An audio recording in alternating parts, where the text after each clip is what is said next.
Welcome আমার YouTube channel. সবাইকে জানাই ধন্যবাদ চ্যানেল দেখার জন্য। আমরা 26 জানুয়ারি চলে আসলাম আমাদের সুন্দরবনে এসে বাস থেকে নামার পরে আমরা সঙ্গে সঙ্গে চলে আসলাম তোমার লঞ্চের ঘাটে এসে দেখলাম হাজারো মানুষ সকল দাঁড়িয়ে আছে।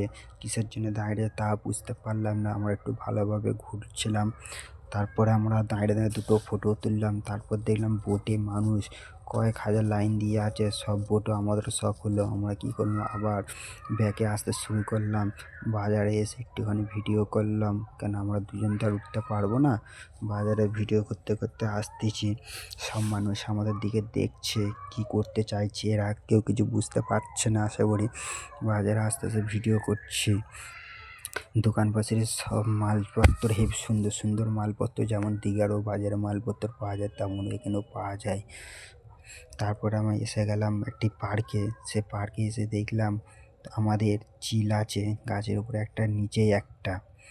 এবার এই কুমিরটা প্রথম মুরগি মরা কিন্তু না, জ্যান্ত। তারপর ফের আমরা চলে আসলাম বোটে, সবাইকে নিয়ে আমাদের বোটে উঠে পড়লাম। বোটে এখনও ছাড়েনি আমাদের, এখনও কিছু লোক আসতেছে। পাইলটের সঙ্গে আমরা একটা ভিডিও করে নিলাম। তারপরে ছাড়ার পরে সুন্দরবনের এই বাগানটি, খালি আমাদের একটা ইচ্ছা ছিল বাগান দেখার জন্যে। বাগান দেখতে দেখতে খুব সুন্দর মজা লাগছিল। সকল বাদাম ছেড়ে খাতে চেয়ারে বসে একজন নাচতেছে, আমার একটা বন্ধু, আমার একটা বন্ধু নাচ, সব এনজয় হচ্ছে বাদাম খেতে খেতে। তারপর আমরা চারিদিকে ভালোভাবে ঘুরে সকল মিলে একটু ভিডিও করলাম। সব বাঘ দেখার জন্য প্রস্তুত ছিল, কিন্তু কেউ বাঘ দেখতে পাচ্ছে না। সকলের মাথা গরম, শুধু আর জঙ্গল জঙ্গল, বড় বড় বিরাট বিরাট গাছ। আশা করি তোমরা যে গাছও দেখতে পাওছো তা জানিনি। আশা করি আমরা বাঘ দেখতে পাইনি, কিন্তু লোকরা যাচ্ছে তাদেরকে একটু নিয়ে আমরা হাসাহাসি মজা মজা করলাম। আমরা চলে এলাম সুন্দরবনের একদম ধারে। আসার পরে দেখছি এখানে একটা বোট ঘুরাচ্ছে, আমরা একটু টাটা ফাটা দিয়ে দিলাম। দেওয়ার পরে আমাদের জিজ্ঞাসা করছি, বাপুদা তুই সুন্দরবনে কি কি দেখতে পেলে?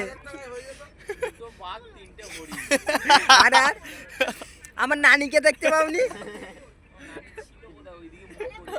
মুখ করেছিল না?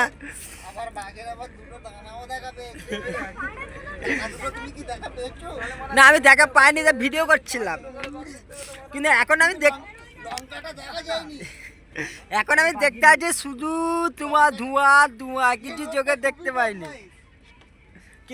সকলের দিকে মুখে ভিডিও করছিলাম, কেউ মুখ আমার দিকে দেখছিল না। এখানে ভিডিও করছিলাম বলে আমাদের এই লঞ্চ ঘুরছে, কিন্তু আশা করি লঞ্চ ঘোরাচ্ছে আমরা কিছু বুঝতেই পারিনি।